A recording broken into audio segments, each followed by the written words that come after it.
Hello, good morning. Nagmamadali tayo for today's video kasi medyo late na tayo. Nasa bayan pa kasi natin ng workout.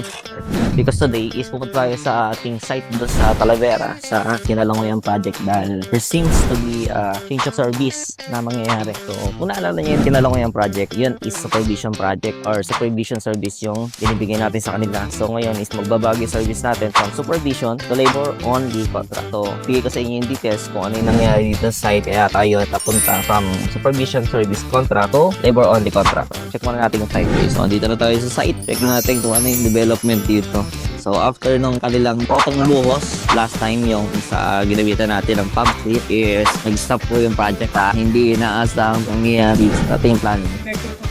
Ano yung electrical? Saka mo na ito pampasokan ng plumbing pagka magpapalitatan. Yan. So, nag-start tayong magbaklas ng mga forma dito sa site. Pero since continuation to nung trabaho ng ibang mga tao, is kailangang i-check maigi nung papalit na tao kung ano yung mga kailangan i-consider. Lalo yung mga layouting, and then of course yung pagbabaklas ng ating mga forma kung ano yung dapat unahin. Dahil hindi pwedeng unahin na baklasin yung vertical of course before the horizontal. So, mayroon din mga techniques or methods kung paano magbaklas ng ating mga scaffolding or yung mga PI pies na to. So, for a bit of information or knowledge para sa ating mga non-knowledgeable sa construction ng mga viewer, this is called a swivel clamp. So, ang swivel clamp, ang clamp is merong dalawang uri. At yung dalawang klase na yon is tinatawag na fixed clamp and then swivel clamp. So, pero dito sa site natin ngayon, dito sa Kinalangoyan, ang ginamit lang natin is swivel clamp. Ang swivel clamp, ang pinagkaiba nila ng fixed clamp from the word itself, pagka fix is hindi siya gumagalaw. So, ang swivel is gumagalaw tong ulo niya. I mean, yung second part ng ating clamp. So, ma-adjust siya. Yan o.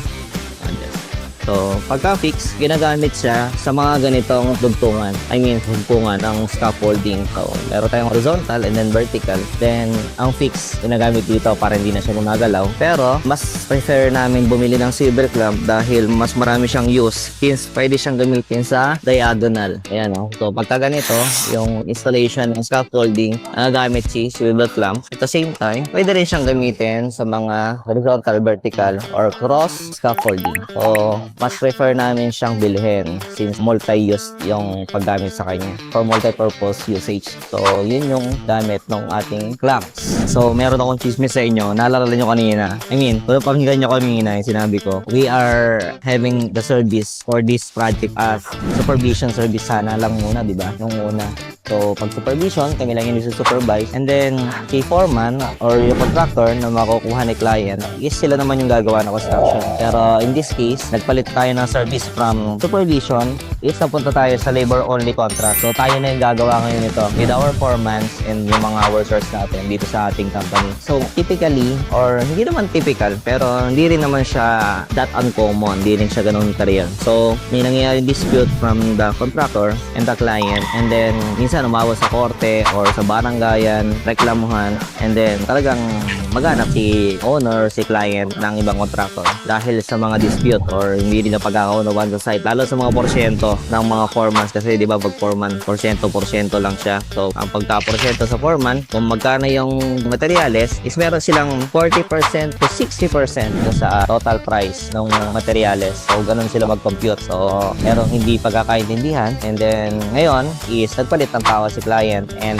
nag-iisip nga niya na kunin na rin yung service namin nasa full. So, from supervision is ngayon, ang service na bibigyan namin sa kanya is labor contract since kami na yung mag-supervise and of course, kami na rin yung gagawa ng ating building para siguro, para mas safe na din and at the same time, mas alam namin yung aming plano. So, kung ano yung nasa plano, yun mismo yung gagawin namin since kami yung gumawa ng plano and of course, mas tiwala kami doon sa mga tao namin dahil matagal na namin silang kasama. So, we will be doing our best para naiayos to and we will be doing it all according to the plan. So, kung meron mga maging changes dito, alam ni client yung mangyayari and fix yung price. Wala tayong pagbabago since bago natin simulan to is nagbigay na tayo sa kanya ng contract amount. So, wala nang gulatan. So, that's the advantage nung contract na yung gagamitin nilang service. At the same time, syempre, dahil professional na yung kasama nila, kontrata nila, at the same time, alleged construction company, medyo may safety net na si client na talagang hindi sila iiwan or hindi iiwanan yung project. So, bago tayo magtapos, napansin ko to. Actually, ako rin naman yung nagsabi nito, pero gusto kong ipakita sa inyo. Nakita niyo yung bakal na to? Use na 16mm na bakal na reinforced bar. And ang mga reinforced cement bar natin is merong iba't ibang grade. Merong grade 33, which is the common sa market natin. And then, there is a grade 40 or yung mas standard sa kanya. And then, yung special natin is the grade 60. And I believe this reinforcement bars is graded 40. And kung nakikita nyo, sobrang haba niya. So, ang length nito is 9 meters. Special